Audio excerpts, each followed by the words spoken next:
Design Salvation, Episode 25. This is Design Salvation, your lifeline to better design with Dixie and Annie.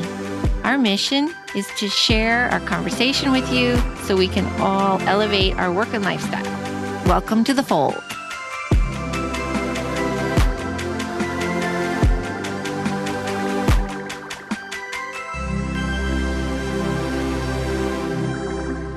Hey, y'all.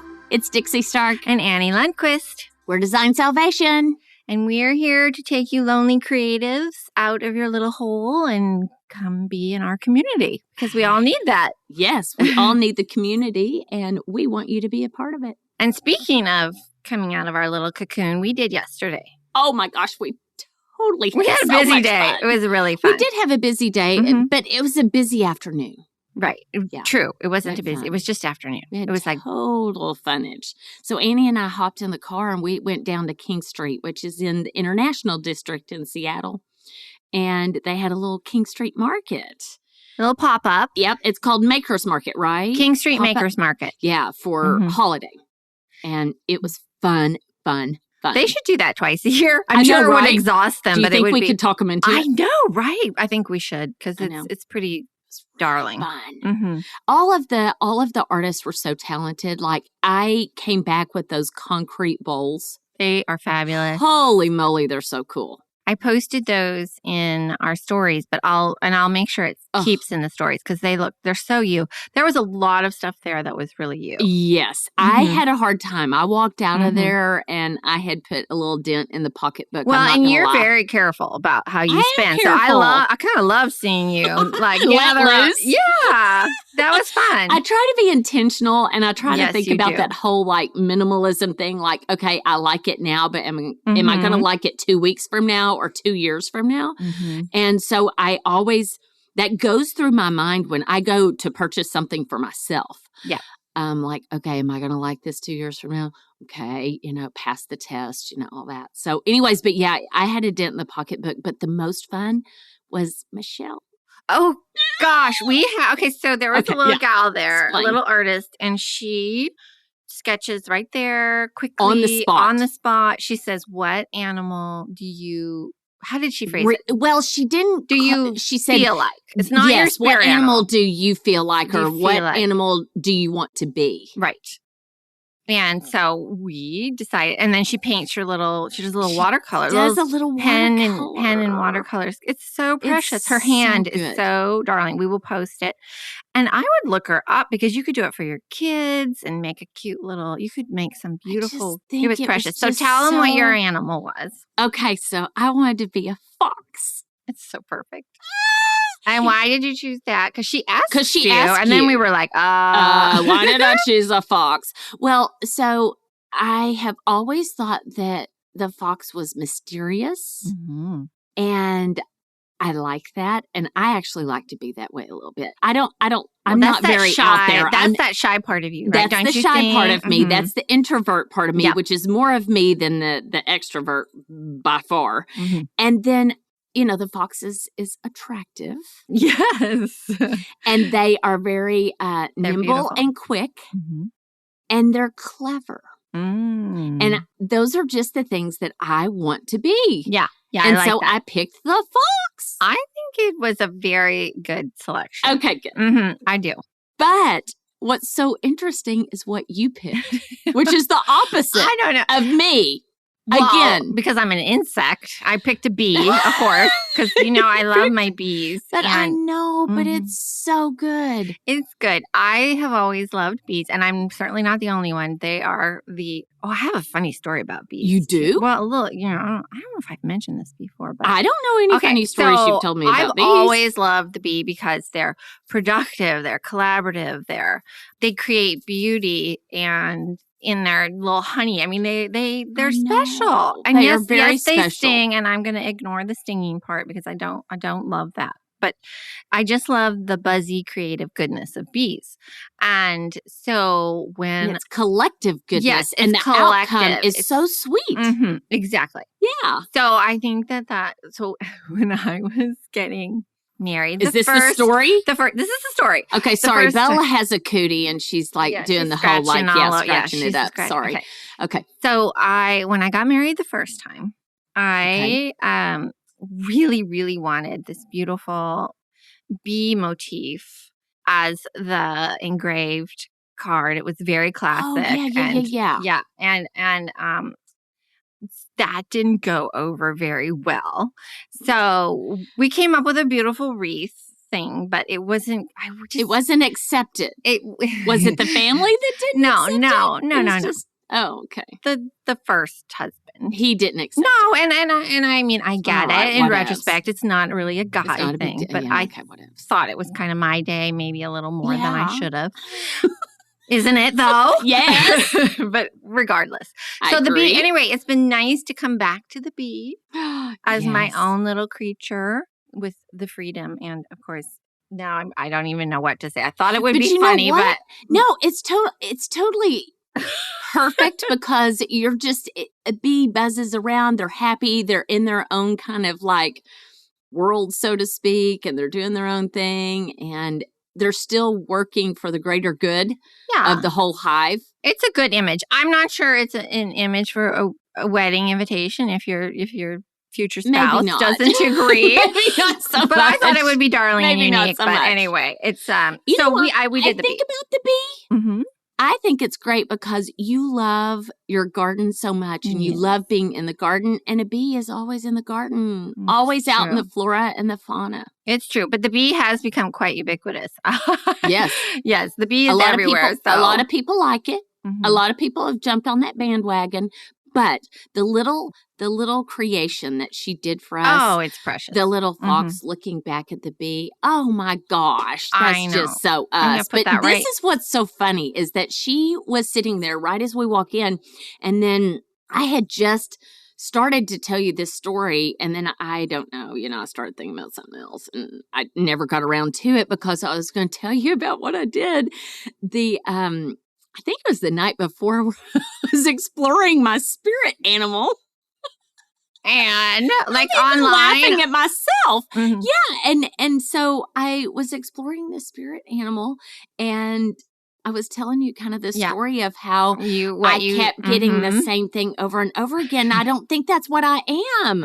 I know. And you then I told made you take the test, and it was really funny because you didn't think it was what you were. Okay, so tell them what you were because I am. Yeah, it wasn't good. When you do this little test, okay, so I couldn't sleep, so I thought, well, okay, what could I do? And I don't know why. I just started thinking about, like spirit animals and what this, that, and the other. And so I started doing this test online that you fill out, and it asks you like, are you earth, water, air, blah, blah, does this affect you? Does that affect you? Blah, blah. Anyways, it popped up that I was a snake.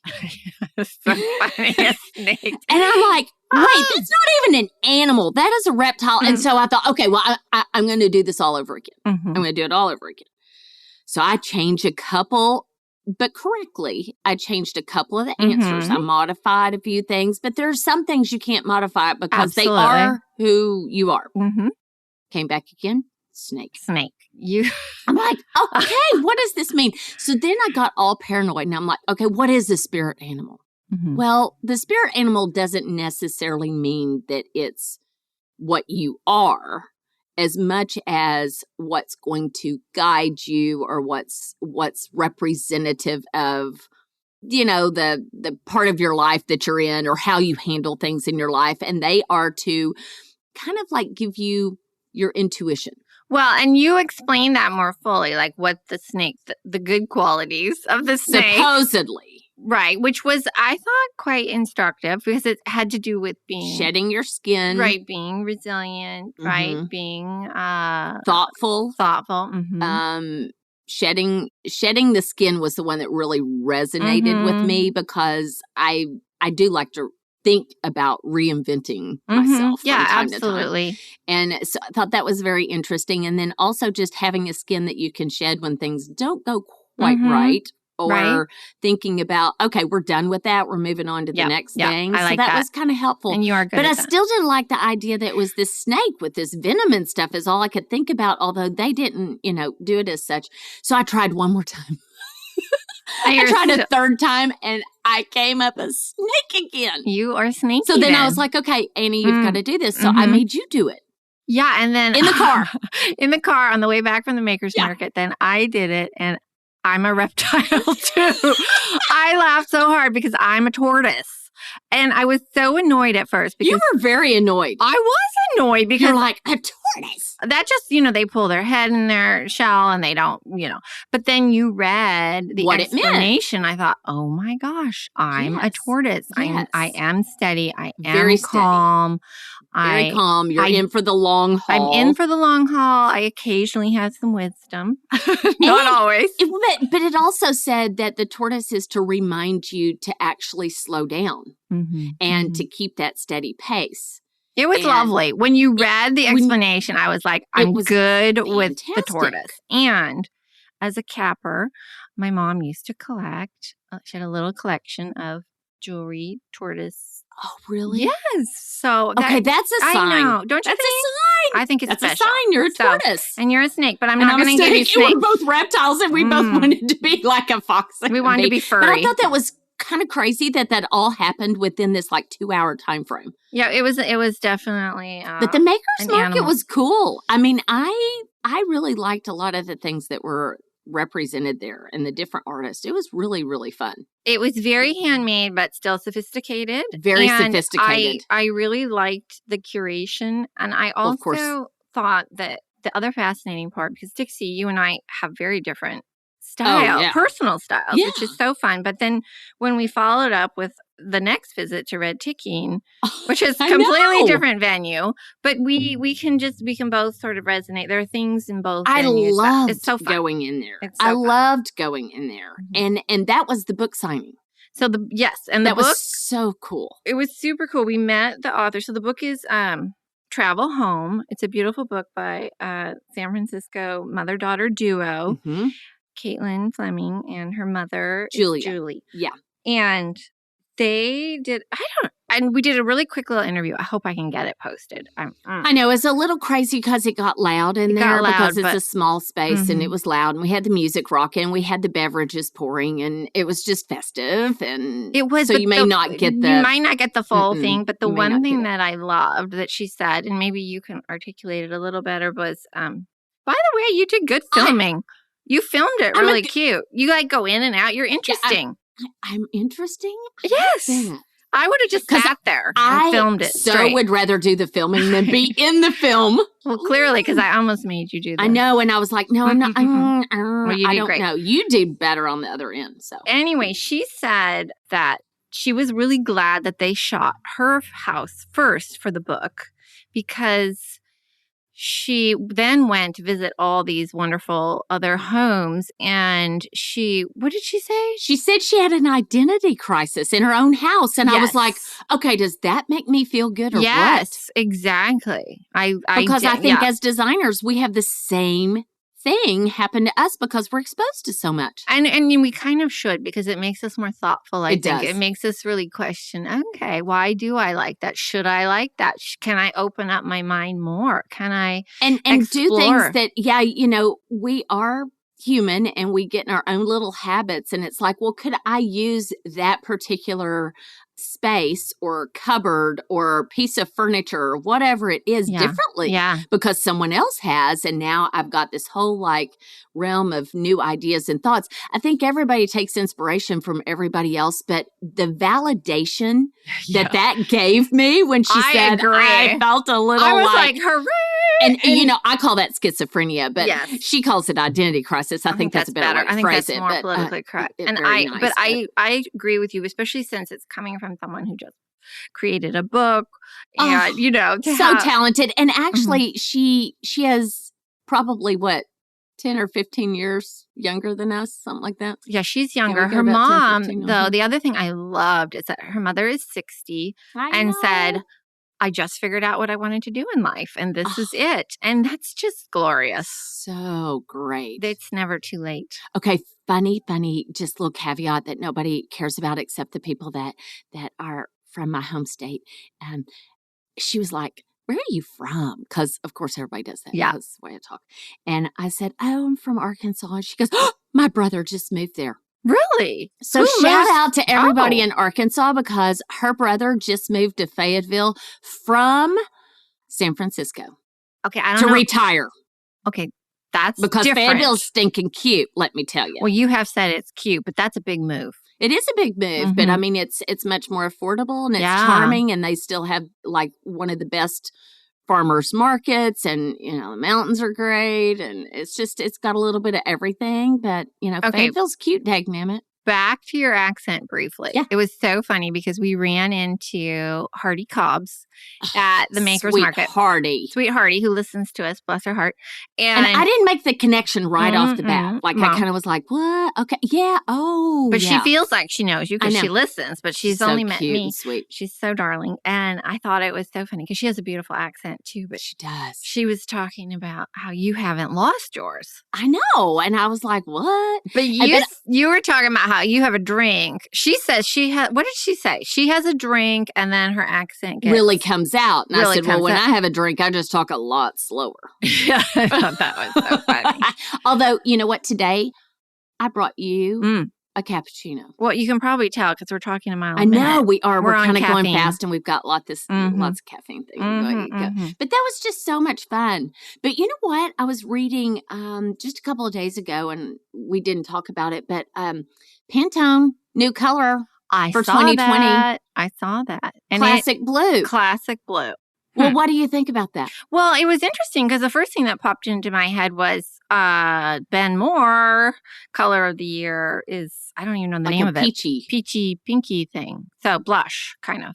Well, they're kind of opposite on the color wheel. I guess so. But you know what? When I looked at that classic blue, I'm going to say something that is not going to be PC, but back when I first kind of got started in design, I can't remember who I was working with or what, but we would call that middle class blue. And not in a sense of like classes, like wealth or anything like that. We called it middle class blue because it literally is right there in the middle if you're looking at all the shades of blue. And I think blue is extremely hard in some areas to work with. So for instance, here, blue, I think is a no-brainer. It's easy to work with. We've got the water. We've got the gray skies. I think blue works great in the Pacific Northwest under most circumstances. But when you get in to the areas, I totally disagree. Where it's sunny, I kind of disagree with you. When it's sunny, I think blue's hard to work with. Oh, funny. I think it's really hard to work with, like if you've got too much green, like if you are in a forest. Oh, yeah, for sure. Or if you're out in the desert. But I think blue looks beautiful in like California because the light plays off it livens it up, it gives it more depth. But they have the water. When they have the water. Okay. I guess I should have phrased that correctly. No, you're right about that. So blue is fantastic when you have the water around you and you have any sort of reflection of the gray, kind of skies that we have are really bright blue skies. But I think it's harder when you've just got sun, like in the desert, and you don't really have any water. True. Blue is so hard. And so we used to call it middle class blue because it was really hard to kind of integrate it. We would need to go a little grayer or a little more navy. And of course, I love navy because it's got black in it. But that's the first thing that came to my mind, but there's so many beautiful things out there that are blue. But I think it's interesting. I think people are going to see that color and they're going to go, okay, we're going to stick with the blue cabinetry and the blue mudroom cabinetry and the laundry room blue. And I do like that look. I do too. I mean, I use color. I've used color that way on projects, but I personally use color very differently. Like for me, if I were going to juxtapose the two colors, it would be this beautiful, more peacocky silk damask blue on an antique chair against the Ben Moore peachy wall. Which would be stunning. Yeah, that's my use of color. Like I don't saturate a space. But I will say, I mean, I love to look at a saturated space if it's pretty small and it's done really, really well. But it's a big commitment. It is a big commitment. Really I will saturate hard. A space. I especially will if it's a lot of millwork. Yeah, pretty. I like a saturated space with millwork. I'm less fond of a saturated space on just drywall. I think that's a great point. And so I get so the you play, get the highs the and shade lows. and shadow. Yeah, yes. absolutely. And I can also, I can really saturate it, and I can either choose to go matte, flat, or I can put just a little kiss of a sheen to it, and it'll really play depending on the light in this space, you know, whether it's windows or artificial lighting or what have you, because, right. you know, that has such impact on the shade and shadow. But I'll do it. But if you have, I mean, you have to be careful, because if you have a very light palette in your house, and then all of a sudden you better make sure it's its own little entity. It needs to be a very separated space. Yeah, it usually does. Now, you know, a recent project that I did, we created a little mudroom area that was just so small and contained. It was actually their pantry. We turned into kind of a mud area space because they didn't have one. They were in an older bungalow. Yeah.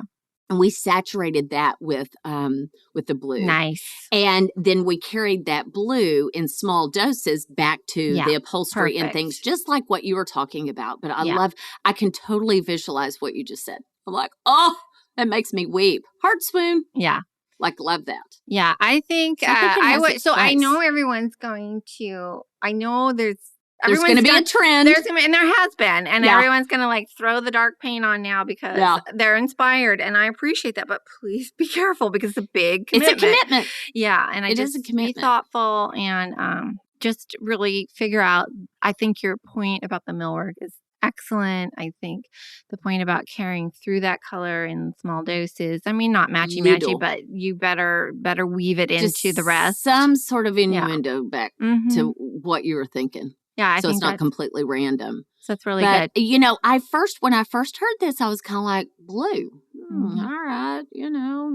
But now I'm starting to kind of jump on board. And I think the rest of the, you know, design world and nation kind of does the same thing. So you're going to start to see the pillows and the pencil cup holders and the napkins and, you know, all sorts of things in this kind of blue color. I do love color. And I think we all get too fearful.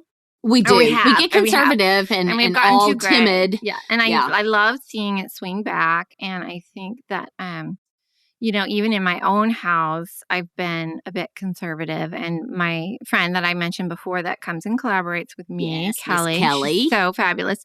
She's more daring with color. And it really has freed me a little bit. So we'll see. We'll see how it goes. But I like the freedom, and I like the idea of taking just a few little risks. I do it with fabric more than color, but you know, that's just mine. And I think you kind of do choose your battles a little bit too, even, you know, just talking again about the Pacific Northwest in general, just personalities are a little bit more reserved. And so another reason why I think we have a tendency to go a little bit more understated with our environment. But I read this thing, I don't know if it was in a magazine. I can't even remember where I read it. And so this is not a good thing to do. Like, read something and then try to quote it and then go, okay, where did I read that? Well, because I can't remember anything anymore. I'm sure you have a harder time. We all have a harder time. But I was like, okay, someone said something about the room.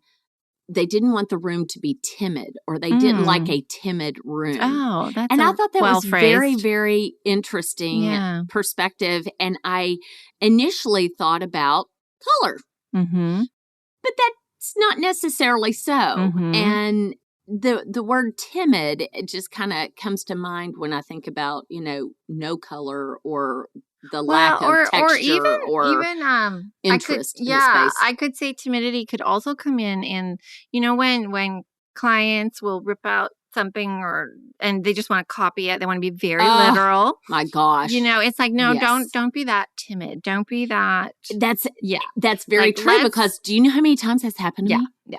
And I'm like, oh, no. Just because I did that on that project doesn't mean that your project is the same, nor should it be. You know, we do custom homes and we personalize spaces. Yeah. But you're exactly right. I think that's almost, it's a comfort zone for people to just try to duplicate to a certain degree what they've already seen. And part of that's a visualization thing. And I think that's, again, going back to this whole like color thing, where you have to kind of be able to visualize a little bit before you jump off into that big old pond. Well, or you have somebody like you that you can trust, and then have that faith. have the little faith. Have the faith and Come trust on, them. everybody. And have let some them, faith. I know, and let them figure out how to incorporate it, how to Mhm. do it. But I just found it interesting. I think that came out on Wednesday, I don't know, a couple days ago, something like that. Okay, so how is your holiday? And Hanukkah overlaps with Christmas Yes, this year, right? back to blue. Is it? Look at you segueing back into blue, because that's kind of the Hanukkah color. Yeah, that is the Hanukkah color. Silver and blue. So, but I don't know. Good I mean, job. do kids like that, or do they dislike that because then they just have the overlap, and rather than the people who celebrate both. What I like about the fact that Hanukkah and Christmas kind of overlap is that the kids are out of school. So I think that's really, really nice. That's true. And More I of think a holiday. and I think that it's just nice that because there is that school break or winter break or whatever, and even technically speaking, there's breaks in corporations. I know, like, for instance, Jay, he's got a break because it's the holiday. Yeah. And I think it's nice that Hanukkah rolls over about the same time for, both, religions. That's a good point. Yeah. Yeah. So, and where are you? A lot of clients that are Jewish. Yeah. Lots. Yeah. I love every stinking one of them. They're just a hoot. I bet. And They're I where are you on your, so I still have some dead flowers in my house from Thanksgiving. So I've got a big, I do. I'm coming Okay, clean. well, I have a confession. Do you see any paperweights? Oh, big hat, no cattle or whatever they say. Yeah, no, I don't see any. I stunk it up this year. I'll bring I knew that was going to happen. I'll bring you some. I knew that was going to happen. That's my confession. Okay, I didn't do it. After all the talk and all the hype, I didn't do it. I did. But you rock star. I do have paperweights and I do have amaryllis. I didn't start them. I knew you would. I started a few of them, but I didn't start all of them. I went to the nursery and got some good Of course ones. you did. But I do have some I'm doing a big swirl this weekend. Oh, you are? I am. I've got to. It's at your own house, right? Yeah. Okay. That's what you meant. Yeah, I was like, what? You didn't tell me about this. Okay, this weekend. No, I'm not doing clients. Is Kelly going to help you? Probably. I don't know. I don't know if she'll be there or not. Oh, okay. I'm not quite sure. That'd be great. I want to see. Do a little. I will. I mean, you don't have to broadcast it with everybody, but at least for me, you can just do a little show me, and then a before Z. Yeah. Because I want to see those dried up Thanksgiving flowers. Oh, you want to see those? I want to see those because it makes me feel better. Okay, it's validation again. Like I'm looking for some validation right now. And then you can show us how beautiful it is after you swirl. Okay, that's a good point. I'll do the dead, sad before, and then the livelier, hopefully beautiful after. That'd be hilarious. That'd be great. I think you need to provide some. I think so. I mean, a little reality check, which is, I don't swirl from Thanksgiving directly into Christmas with the speed at which I would prefer. Oh, okay. And I do get a little overwhelmed. When you put that many fresh things in your house and live plants, it's a lot of work. It's a lot. It's a lot of work to go back and switch out and change and all that. But no, I want to see it. Okay, I will do that, and we'll make it beautiful. That sounds fantastic. Well, we hope that all of the holidays are good for everybody because I feel like holidays they start about this time.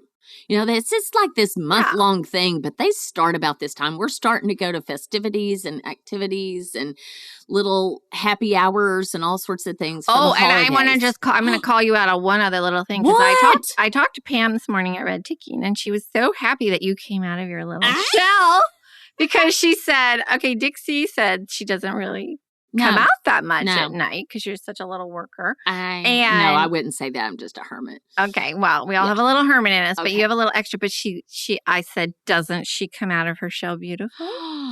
That was sweet. Yes, and Pam said she should do that far more often. Oh, that's so sweet. But do you realize what you just said?